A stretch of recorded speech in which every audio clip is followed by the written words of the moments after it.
Latifa Ibn Zlaten, qu'entendez-vous dans les lycées, dans les collèges que vous parcourez, puisque vous avez fondé une association, qu'entendez-vous dans les collèges depuis la tuerie à Charlie et à l'Hypercacher? Ça dépend. Il y a des enfants qui répondent, qui sont touchés, qui sont tristes ce qui s'est passé en France, mais je pense qu'il manque d'explication.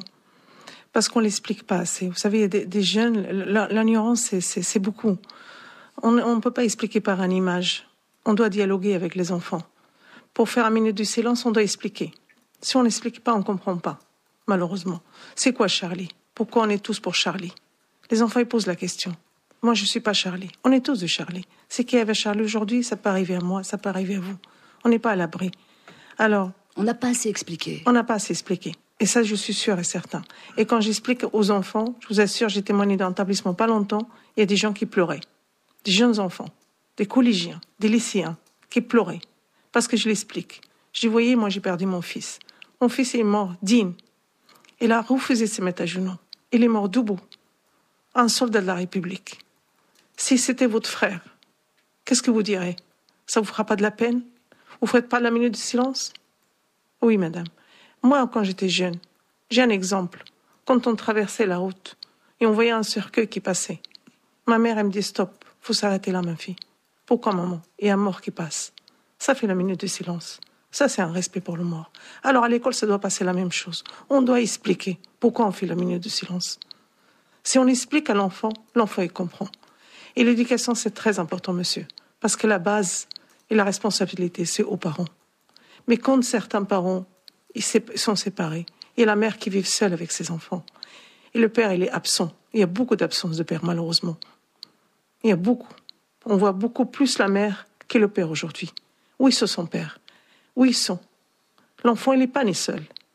C'est ça. Il y a un manque de dialogue, un manque de cadrement. À l'école, c'est la même chose. Quand on voit un enfant en difficulté, un enfant qui est agité, un enfant qui est violent, on le punit, on le met de côté.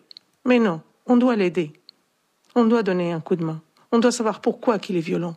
Mais si on le laisse comme ça, à la fin, qu'est-ce que ça donne? C'est comme les 2 frères, ce qui s'est passé. C'est ça le problème. Le modèle, il est là. Chacun de nous, on doit travailler. On doit tendre la main à ces jeunes. Il y a des gens qui sont au foyer. Moi, je parle beaucoup d'éducation. Il y a un jeune qui m'a réveillée. Il m'a dit, madame, celui qui n'a pas de parents, il fera quoi? Il faut former des éducateurs qui peuvent donner l'amour à ces jeunes. Il n'y a pas que des règles. Parce que quand on grandit son amour, il n'y a rien dans la vie. On ne peut pas transmettre l'amour à quelqu'un d'autre. Et l'amour, il est très important. C'est la richesse de la personne. C'est la richesse de la l'humanité. On peut respecter n'importe qui. Mais s'il n'y a pas d'amour, on n'est rien. Et c'est ça qu'il y a aujourd'hui. Robert Badinter, j'ai 2 questions un peu violentes à vous poser, vous permettez? On verra là. On verra. Est-ce que les djihadistes n'ont pas un avantage sur nous? Ils ne craignent pas la mort. Comment fait-on avec ça? Écoutez, il n'y a pas qu'eux qui ne craignent pas la mort. Je vous regardais, je vous écoutais, et j'ai rarement entendu des propos plus humains et plus émouvants. Et permettez-moi de le dire. Et je sais que vous avez connu la pire souffrance qui peut advenir à des parents, c'est-à-dire la mort de leur enfant. Ça, je le mesure.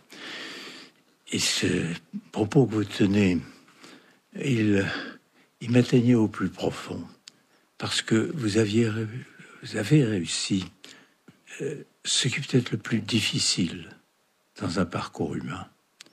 Vous êtes arrivé à transformer ce qui est une pulsion naturelle de vengeance en un autre cri. Et celui-là, c'est celui de l'humanité. J'ai beaucoup vu dans ma longue vie le malheur frapper les êtres humains.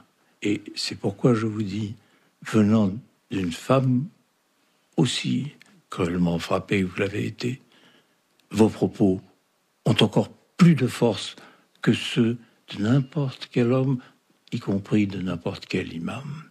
Et permettez-moi de vous le dire, je souhaite que vous visitiez beaucoup d'écoles et que beaucoup d'enfants vous entendent. Latifa Ibn Ziaten, il se trouve, et vous n'allez pas le dire spontanément, mais je sais que vous êtes en difficulté, Latifa, parce que vous avez votre association, que vous parcourez les lycées, les collèges pour prôner cet islam tolérant, islam de paix. Et voilà, vous n'êtes pas beaucoup aidé par les pouvoirs publics. Est-ce qu'on peut le dire? Je viens de le faire, c'est trop tard. J'ai besoin d'aide, j'ai besoin de soutien pour que je puisse continuer ce combat. Qui peut vous aider? Tous les Français. Je demande tous les Français. Et comment? Soutiens l'association. Aidez-moi. Parce que j'ai envie de sortir ces jeunes de cité. J'ai envie de les couvrir les autres pays. Je voudrais les sortir pour faire des voyages, pour les enrichir un petit peu, les montrer autre chose, les vivre ensemble. Connaître l'autre, c'est très important. C'est ça, tendre la main à ces enfants qui ont besoin d'aide. Les écouter. Parce que je me déplace beaucoup. Il y a certaines écoles qui ils ouvrent bien leurs portes, mais certaines écoles, ils ne veulent pas, monsieur le ministre. Malheureusement. Il y a certaines écoles qui ne veulent pas vous recevoir. Qui ne veulent pas. Sur quel thème?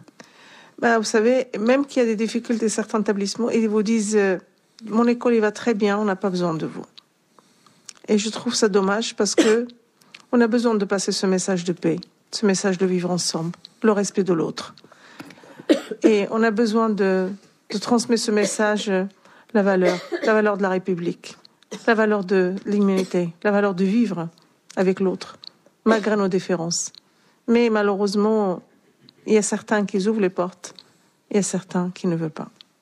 L'appel est entendu et j'espère qu'on va tout vous aider. On mettra sur le site de l'émission, évidemment, la façon de vous aider.